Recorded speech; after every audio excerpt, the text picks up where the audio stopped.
Good morning all friends. मेरे legal advice by Sheikh Javed Mohammad advocate channel पर आपका स्वागत है। आज का हमारा टाइटल है अधिवक्ता पंजीकरण शुल्क पर सुप्रीम कोर्ट का नवीनतम निर्णय, सभी वकीलों के लिए महत्वपूर्ण जानकारी। आज हम इस नवीनतम फैसले पर बात करेंगे जो गौरव कुमार विरुद्ध भारत संघ 30 जुलाई 2024 को पारित किया गया है, जो अधिवक्ता पंजीकरण शुल्क से संबंधित है। ये 2024 को पारित किया गया है। आज के वीडियो में हम ये भी चर्चा करेंगे कि 2024 से पहले जिन्होंने एलएलबी पास कर ली है और वो उनकी सनद मंगवाना चाहते हैं और नामांकन फार्म भरकर सनद मंगवाना चाहते हैं, ये उन पे किस प्रकार लागू होगा। 1992 के आसपास जिन्होंने एलएलबी की है या उससे पूर्व की है या 2024 में की है या 2024 के बाद में की है, इन सभी विषयों पर हम आज चर्चा करेंगे। और ये जो आज का जो फैसला है गौरव कुमार विरुद्ध भारत संघ 30 जुलाई 2024, ये कुल 111 पेराओं में इसको भारत के सर्वोच्च न्यायालय के द्वारा दिया गया है। लगभग 40 पन्नों का ये फैसला है, लेकिन हमारा जो फीस से संबंधित मामला है वो पेरा क्रमांक 5 में दिया गया है। और अधिवक्ताओं के नामांकन के संबंध में क्या योग्यताएं होंगी पंजीकरण के संबंध में, वो पेरा क्रमांक 4 में दिया गया है। तो हम इन दोनों पेराओं को इसमें देखेंगे, वरना वीडियो काफ़ी लंबा हो जाएगा। अगर पूरा मैंने जजमेंट का इंटरप्रिटेशन आपको किया तो वीडियो काफ़ी लंबा हो जाएगा, तो हम संक्षिप्त में इसकी जानकारी को देखेंगे। और इसी प्रकार से जो फीस निर्धारित की गई है 750 रुपये, ST/SC के लिए अलग और सामान्य के लिए 750 निर्धारित की गई है और ST/SC के लिए निर्धारित की गई 125 रुपये। इसके बारे में भी हम डिटेल में चर्चा करेंगे। और मेरा मुख्य फोकस भारत के सर्वोच्च न्यायालय के फैसले के पेरा क्रमांक 4 और 5 पर होगा, जो हमारा वीडियो के टाइटल से संबंधित है। तो आइए सर हम देखते हैं भारत के सर्वोच्च न्यायालय का फैसला, उसका पेरा क्रमांक 4 और 5। और उसके बाद इसको मैंने बड़ी सरल और आसान भाषा में आपको समझाने के लिए एक लेख भी तैयार किया है, उस पर भी मैं आपका प्रकाश डालूंगा ताकि जिससे आपको समझने में आसानी हो सके। तो आइए सर, आज का हमारा वीडियो उन सभी नए अधिवक्ताओं के लिए बहुत ही लाभकारी है जिन्होंने अभी एलएलबी पास की है और वो सनद मंगाकर वकालत के कार्य की प्रैक्टिस करना चाहते हैं। और उन सभी लोगों के लिए भी लाभकारी है जिन्होंने 1992 में या 2024 से पहले, आप इसको ऐसा भी कह सकते हैं शॉर्ट में, उससे पहले जिन्होंने एलएलबी पास की है और वो भी सनद मंगाकर वकालत का कार्य करना चाहते हैं, उन सभी के लिए लाभकारी है। और आने वाले तमाम अधिवक्ताओं के लिए लाभकारी है जो आने वाले समय में भविष्य में एलएलबी पास करके सनद मंगाकर वकालत की प्रैक्टिस का कार्य करना चाहते हैं। आज आप देख रहे हैं सर, जैसा कि स्क्रीन पर, ये भारत का सर्वोच्च न्यायालय गौरव कुमार बनाम भारत संघ 30 जुलाई 2024, धनंजय वाई चंद्रचूड़ और धनंजय वाई चंद्रचूड़, ये भारत के सर्वोच्च न्यायालय ने पारित किया गया है इसमें। और इसका जो मुख्य पॉइंट है सर, इसमें संविधान के अनुच्छेद 32 के तहत कार्रवाइयों पर राज्य बार काउंसिल द्वारा ली जाने वाली नामांकन फीस की वैधता को चुनौती देती है। शिकायत यह है कि राज्य बार काउंसिल द्वारा राज्य बार काउंसिल में व्यक्तियों के प्रवेश के समय ली जाने वाली फीस अधिवक्ता अधिनियम 1961 की धारा 24(1)(f) के तहत निर्धारित नामांकन फीस से अधिक है। मतलब मनमानी फीस वसूल की जा रही थी, कहीं 19,000, कहीं 20,000, कहीं 25,000। तो उन सबको गौरव कुमार जी के द्वारा इसमें चुनौती दी गई भारत के संविधान के अनुच्छेद 32 के तहत। और उसमें भारत के सर्वोच्च न्यायालय के द्वारा सुनवाई करने के बाद पेरा क्रमांक 5 और पेरा क्रमांक 4 में जो महत्वपूर्ण तथ्य डिसाइड किए गए, मैं उन पर आपका प्रकाश डालना चाहूँगा। तो आइए सर, मैं आपको उसकी जानकारी देता हूँ। ये सर पेरा क्रमांक 4, ये योग्यताओं के संबंध में कि कौन अधिवक्ता नामांकन करवाने के लिए सक्षम माने जाएंगे। मैं इसको आपको वर्ड टू वर्ड पढ़कर बता देता हूं और उसके बाद आसान भाषा में जो मैंने लेख तैयार किया वो भी मैं आपको समझा देता हूं।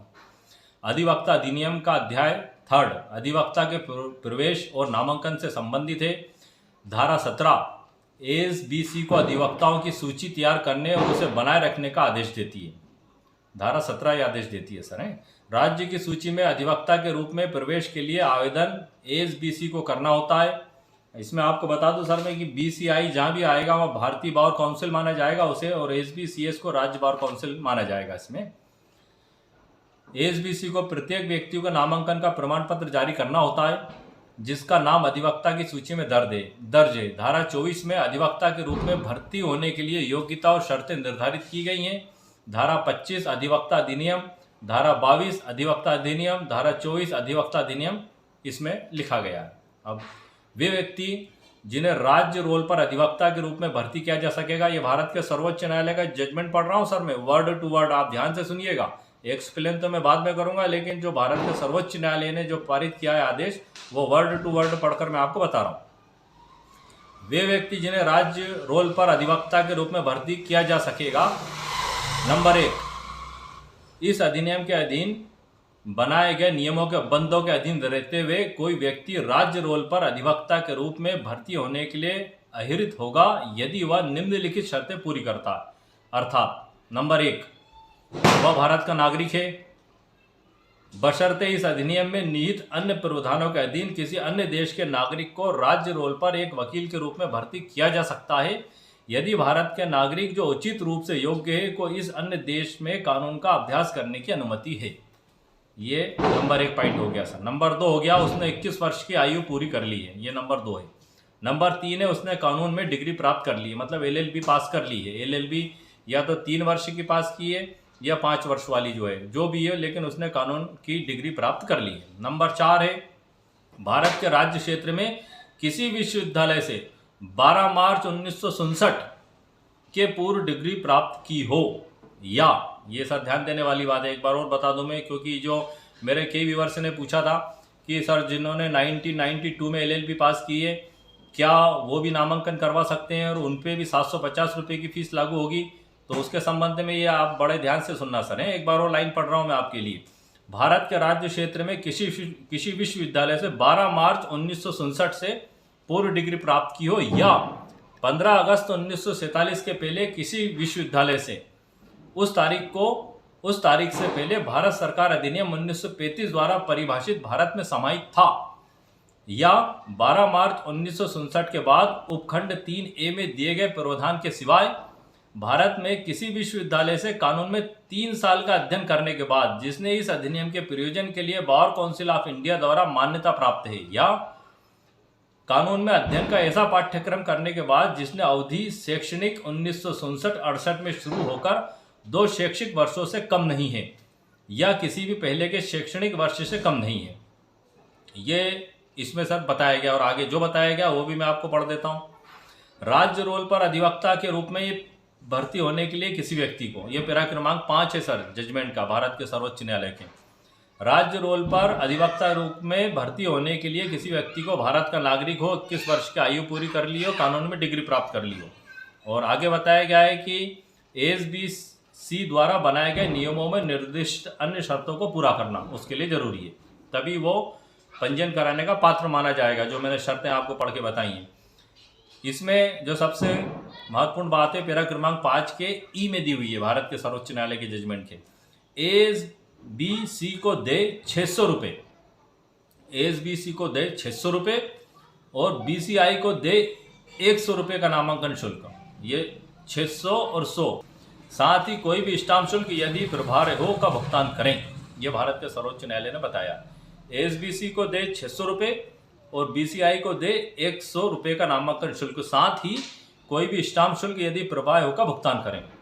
यदि अनुसूचित जाति या अनुसूचित जनजाति से संबंधित व्यक्ति के मामले में ASBC को 100 रुपये और BCI को 25 रुपये का नामांकन शुल्क दे। ये सर भारत के सर्वोच्च न्यायालय ने पैरा क्रमांक 5 में स्पष्ट कर दिया, और उम्मीद है कि आपको पूरी जानकारी समझ में भी आई होगी। मैं इसको लास्ट में और बता देता हूँ। भारत में किसी विश्वविद्यालय से जिसे इस अधिनियम के प्रयोजन के लिए भारतीय विधिक परिषद द्वारा मान्यता प्राप्त है 1 वर्ष की डिग्री प्राप्त की हो, या किसी अन्य मामले में भारत के राज्य क्षेत्र के बाहर किसी विश्वविद्यालय से यदि डिग्री भारतीय विधिक परिषद द्वारा इस अधिनियम के प्रयोजन के लिए मान्यता प्राप्त है, वह बैरिस्टर है और 31 दिसंबर 1976 को या उससे पहले भारत में बुलाया गया है, या उसने आर्टिकल क्लर्क की परीक्षा या बंबई या कलकत्ता उच्च न्यायालय द्वारा उस उच्च न्यायालय में अटॉर्नी के रूप में नामांकन के लिए निर्दिष्ट कोई अन्य परीक्षा उत्तीर्ण कर ली है, या उसने विधि में किसी अन्य विदेशी योग्यता प्राप्त कर ली है जिसे इस अधिनियम के अधीन अधिवक्ता के रूप में प्रवेश के प्रयोजन के लिए भारतीय विधिक परिषद द्वारा मान्यता प्राप्त है। ये सर बिल्कुल वर्ड टू वर्ड मैंने आपको पढ़ के बताया। भारत के सर्वोच्च न्यायालय का पैरा क्रमांक 5 है और 4 है। 4 में वो योग्यताएं बताई गई हैं, 21 वर्ष की आयु प्राप्त कर लियो, कानून की डिग्री उसने ले लियो और 12 मार्च 1967 के पूर्व भारत राज्य क्षेत्र में किसी भी विश्वविद्यालय से उसने डिग्री प्राप्त की हो। ये सभी योग्यताएं जो रखता है तो उसे नामांकन का पात्र माना जाएगा। और उसकी जो शुल्क है वो पैरा 5 में ई में बताई गई है, 600 रुपये एसबीसी को और बीसीआई को 100 रुपये नामांकन शुल्क उसको अदा करना होगा और कोई भी स्टाम्प शुल्क हो तो कुल मिला के 750 रुपये उसमें होता है। तो इसको सर मैंने आसान शब्दों में भी आपके लिए तैयार करके रखा है, मैं आपको वो भी पढ़कर बता देता हूँ। तो ये सर मैंने आपको भारत के सर्वोच्च न्यायालय का जो फैसला है, जो संपूर्ण भारत में अधिवक्ताओं के नामांकन के संबंध में क्या शुल्क ली जाएगी, उसका पैरा क्रमांक 4 और 5 वर्ड टू वर्ड पढ़कर बताया है। मैंने सर वर्ड टू वर्ड पढ़कर इसलिए बताया है क्योंकि जब भारत के सर्वोच्च न्यायालय ने जो फैसला दिया है, आप सभी बुद्धिजीवी लोग हैं, आप सभी अधिवक्ता हैं, क्योंकि जो भी नामांकन करवाना चाहता है वो अधिवक्ता तो है ही, तो इसलिए मैंने वर्ड टू वर्ड पढ़कर बताया ताकि कोई भी इंटरप्रिटेशन की आवश्यकता ही ना पड़े।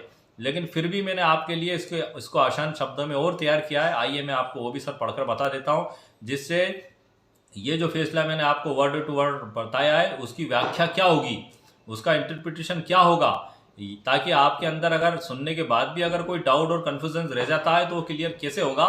तो उसके लिए मैंने एक बहुत ही आसान शब्दों में लेख तैयार किया है। तो आइए सर मैं आपको लेख भी पढ़कर बता देता हूँ। अधिवक्ता पंजीकरण शुल्क पर सुप्रीम कोर्ट का नवीनतम निर्णय, सभी वकीलों के लिए महत्वपूर्ण जानकारी। ये हमारा आज का वीडियो का टाइटल है और वो आसान व्याख्या आप बिल्कुल ध्यान से सुनिएगा सर, आप वीडियो को स्किप ना करिए वरना आपको पूरी जानकारी प्राप्त नहीं हो पाएगी और आपको समझ में भी नहीं आ पाएगा। ये महत्वपूर्ण जानकारी है जो मैंने स्पेशली आप सभी लोगों के लिए तैयार की है। गौरव कुमार बनाम भारत संघ का एक निर्णय शामिल है जिसमें भारत के मुख्य न्यायाधीश VI चंद्रचूड़ द्वारा 30 जुलाई 2024 को पारित किया गया था। यह मामला राज्य बार काउंसिल SBS और भारतीय बार काउंसिल BCI द्वारा अधिवक्ताओं के पंजीकरण के दौरान ली जाने वाली फीस से संबंधित है, जैसा कि वीडियो के प्रारंभ में ही मैंने आपको बता दिया था। खासकर एडवोकेट्स की धारा 24(1)(f) के तहत याचिकाकर्ता गौरव कुमार का तर्क है कि पंजीकरण के समय ली जाने वाली फीस अधिनियम द्वारा निर्धारित फीस से अधिक है, जो कानून का उल्लंघन है। ये जो गौरव कुमार जी हैं, इन्होंने रिट याचिका लगाई थी और इसमें इसको चुनौती दी थी। आज के इस महत्वपूर्ण वीडियो में हम बात करेंगे सुप्रीम कोर्ट के हाल ही में आए निर्णय के बारे में, जिसमें अधिवक्ताओं के पंजीकरण शुल्क के बारे में महत्वपूर्ण बातें कही गई हैं, जो मैंने पैरा क्रमांक 4 और 5 में सर आपको पढ़कर भी बता दी है और वही उसकी व्याख्या आसान शब्दों में ताकि आपको समझ में आ सके मैंने तैयार किया। आप ध्यान से सुनिएगा सर। यह जानकारी न केवल नए वकीलों के लिए बल्कि उन लोगों के लिए भी उपयोगी है जिन्होंने वर्षों पहले लॉ की पढ़ाई की है और अब पंजीयन कराना चाहते हैं।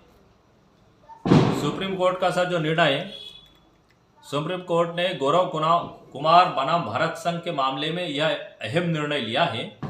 इस मामले में याचिकाकर्ता जो गौरव कुमार हैं, उन्हें तर्क दिया था कि विभिन्न राज्यों में, मतलब पूरे भारत में जितने भी राज्य 28 राज्य हैं, सभी राज्यों में विभिन्न राज्यों में बार काउंसिल अधिवक्ताओं के पंजीकरण के समय अधिनियम में निर्धारित शुल्क से अधिक राशि वसूल कर रही है। ये उन्होंने भारत के सर्वोच्च न्यायालय में भारतीय संविधान के अनुच्छेद 32 के तहत याचिका लगाकर ये निवेदन किया था कि सर्वोच्च संपूर्ण भारत में अलग अलग राज्यों में अलग अलग और अत्यधिक फीसें ली जा रही हैं, निर्धारित शुल्क से अधिक राशि वसूल की जा रही है।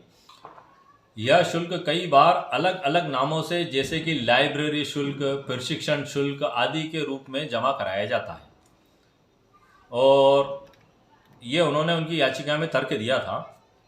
और ये जो भारत के सर्वोच्च न्यायालय के द्वारा जो फैसला दिया गया था, तो उसमें उनके द्वारा ये सुनिश्चित करना था कि एडवोकेट्स एक्ट 1961 की धारा 24(1)(f) के तहत निर्धारित शुल्क अनुसार ही पंजीकरण शुल्क लिया जाए, ताकि किसी भी नए वकील पर आर्थिक बोझ ना डाला जाए। मतलब कोई भी नया अधिवक्ता, एक तो एडवोकेट्स के द्वारा जैसी वकालत शुरू की जाती है तो उसके पास जो है कि कोई स्वयं की आमदनी या सैलरी तो होती नहीं है, तो उन पर अत्यधिक बोझ ना पड़े, इसको ध्यान में रखते हुए भारत के सर्वोच्च न्यायालय ने इसमें फैसला दिया है। और उसमें जो पंजीकरण शुल्क का जो विवरण दिया गया है जो मेरा पैरा क्रमांक 4 और 5 में आपको पढ़कर बताया है, उसी के संबंध में मैंने बड़े आसान शब्दों में बताया है। अधिवक्ता शुल्क पंजीकरण शुल्क का विवरण। नंबर 1 है सामान्य श्रेणी, जनरल कैटेगरी के अधिवक्ताओं के लिए कुल पंजीयन शुल्क रुपये 750 है। सामान्य श्रेणी के लिए 750 रुपये है। इसमें से 600 रुपये राज्य बार काउंसिल को दे हैं और 150 रुपये भारतीय बार काउंसिल को दे हैं। इसी प्रकार से नंबर दूसरे पॉइंट पे अनुसूचित जाति मतलब एससी और अनुसूचित जनजाति मतलब एसटी के अधिवक्ताओं के लिए कुल पंजीकरण शुल्क 125 रुपये पंजीयन शुल्क। इसमें से 100 रुपये राज्य बार काउंसिल को और रुपये 25 भारतीय बार काउंसिल को। इस प्रकार से सर जो सर्वोच्च न्यायालय का फैसला है वो मैंने आपको स्पष्ट रूप से बड़ा आसान शब्दों में पढ़ के बता दिया। सामान्य श्रेणी के लिए 750 रुपये, अनुसूचित जाति और जनजाति के लिए 125 रुपये। ये शुल्क भारत के सर्वोच्च न्यायालय के द्वारा निर्धारित किया गया है। क्या यह निर्णय पुराने छात्रों पर भी लागू होगा? ये सवाल अक्सर हमारे मन में पैदा होता है। मेरे कई व्यूअर्स ने मुझसे इस बारे में भी जानकारी पूछी है, तो उसके बारे में भी मैं बता देता हूँ सर आपको। यह एक और महत्वपूर्ण सवाल है कि क्या यह निर्णय उन लोगों पर भी लागू होगा जिन्होंने कई साल पहले लॉ की पढ़ाई की है। सुप्रीम कोर्ट ने साफ किया है कि यह नियम सभी पर समान रूप से लागू होगा, चाहे उन्होंने किसी भी वर्ष में लॉ की पढ़ाई की हो। यदि 1992 मेरे एक व्यूअर्स ने स्पेशली पूछा था कि सर मैंने 1992 में एलएलबी की है, क्या मुझे भी 750 रुपये फीस देना पड़ेगी? तो भारत के सर्वोच्च न्यायालय का जो फैसला है, ये फैसला 2024 से पहले जिन्होंने एलएलबी की है उन सभी पर लागू होगा। तो 1992 में जिन्होंने एलएलबी पास की है उन पर भी लागू होगा। 1992 में लॉ की पढ़ाई पूरी करने वाला व्यक्ति आज पंजीकरण कराना चाहता है तो उसे वही शुल्क अदा करना होगा जो वर्तमान में लागू है, और आने वाले तमाम अधिवक्ताओं पर भी ये नियम लागू होगा। प्रैक्टिस के दौरान मुझे मिलते हैं जिन्होंने अभी वकालत की शुरुआत की है, उनमें से कुछ लोगों ने मुझे बताया कि 30 जुलाई 2024 के 2 माह पहले ही उन्होंने पंजीकरण कराया। मैं मध्य प्रदेश की बात कर रहा हूँ सर, एमपी की है।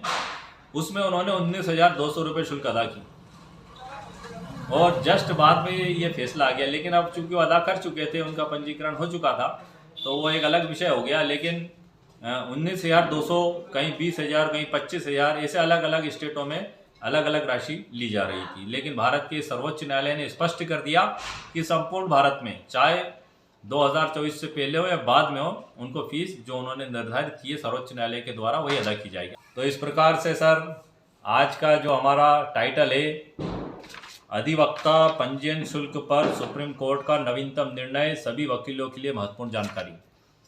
तो ये भारत के सर्वोच्च न्यायालय का फैसला जो कि गौरव कुमार विरुद्ध भारत संघ 30 जुलाई 2024 का है, इसका पैरा क्रमांक 4 और 5 मैंने आपको वर्ड टू वर्ड पढ़कर बता दिया है, और उसकी इंटरप्रिटेशन क्या होगी ये भी मैंने आपको बता दिया। एक बार फिर मैं आपको बता देता हूँ, भारत के सर्वोच्च न्यायालय का फैसला 30 जुलाई 2024 से लागू हो चुका है और संपूर्ण भारत में लागू है।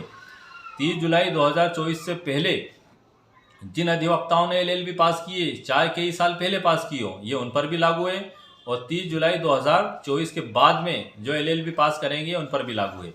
और वर्तमान में जिन्होंने अपना पंजीकरण नहीं कराया है, ये उन सब पर भी लागू है। और जिस प्रकार से वो जिस बार काउंसिल में पंजीकरण कराना चाहते हैं, वहाँ पे सबकी फ़ीस अलग अलग होती है। ये स्टेट बार काउंसिल की जो फीस थी, जो है कि बार काउंसिल में सनद लेते समय अधिवक्ता के द्वारा अदा की जाती है। अब जैसे आप जिस बार में जब अपना नामांकन में नाम दर्ज कराएंगे तो वहाँ कहीं 2600 रुपये, कहीं 1500 रुपये, कहीं 2400 रुपये, ये अलग अलग होगी। लेकिन भारत के सर्वोच्च न्यायालय ने जो फैसला पारित किया है वो ऑल इंडिया के सभी अधिवक्ताओं पर लागू है।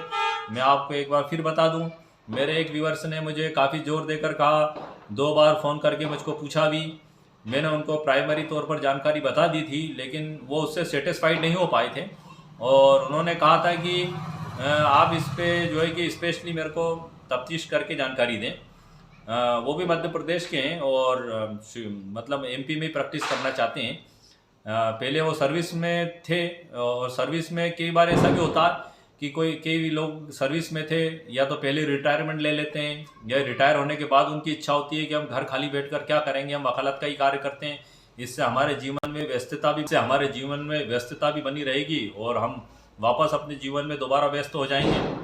कुछ लोगों के मन में एक शौक होता है कि वो एलएलबी उन्होंने पास की, लेकिन अपने जीवन में जिम्मेदारियों के चलते उन्हें नौकरी करना पड़ी और एलएलबी और वकालत का कार्य वो नहीं कर पाए, तो वो अपने जीवन में बाद में रिटायरमेंट होने के बाद वो जो है कि वकालत का कार्य करना चाहते हैं। तो मेरे जो साथी जो मेरे सीनियर हैं उन्होंने मुझसे सवाल पूछा था और वो भी इच्छा रखते हैं कि 1992 में उन्होंने एलएलबी की और एलएलबी करने के बाद अब वो जो है कि सर्विस में हैं और उसके बाद अब वो रिटायरमेंट लेने के बाद और वकालत का कार्य वो करना चाहते हैं या वो रिटायरमेंट हो चुके हैं। जैसी भी स्थिति हो, जो भी व्यक्ति हो, सभी लोगों पर लागू है। ये एक एग्जाम्पल मैंने इसलिए दिया है कि ये डाउट कई लोगों के मन में होता है। कई लोगों ने 1992 में किए, कई ने 1980 में किए, कई ने 1990 में किए, 2000 में किए, ऐसे अलग अलग है। तो सभी लोगों पर ये लागू है और इसी के अनुसार उन्हें नामांकन शुल्क देना होगी 750 रुपये। अगर वो जनरल कैटेगरी में आते हैं, अगर वो ST SC में आते हैं तो उन्हें 150 रुपये शुल्क अदा करना होगी।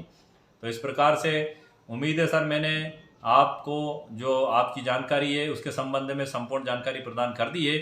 और मेरा वीडियो सर ऑल इंडिया के सभी एडवोकेट्स के लिए है जो नए अधिवक्ता हैं, चाहे पुराने अधिवक्ता हैं या अधिवक्ता बनना चाहते हैं या सर्विस में और रिटायरमेंट होने के बाद वकालत का कार्य करना चाहते हैं या पहले ही रिटायरमेंट लेके वकालत का कार्य करना चाहते हैं, उन सभी के लिए फ़ायदेमंद है। या उनकी एक दबी हुई इच्छा रहती है मन में कि वो वकालत नहीं कर पाए और अब वकालत करना चाहते हैं, तो ये वीडियो उन सभी लोगों के लिए फ़ायदेमंद है।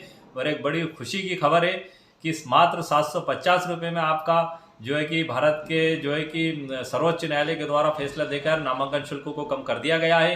तो आप सभी लोग इसका लाभ उठाएं, फ़ायदा उठाएं और जो भी वकालत के क्षेत्र में आना चाहता है उसका वेलकम है सर। वो वकालत का कार्य करे और खुद भी कानून सीखे, पढ़े और एक आम जनता को भी लाभ पहुँचाए। उम्मीद है सर आपको मेरा वीडियो पसंद आया होगा। मेरे वीडियो को आप लाइक भी करें, शेयर भी करें और सब्सक्राइब भी करें। ओके, शुक्रिया, थैंक यू सर।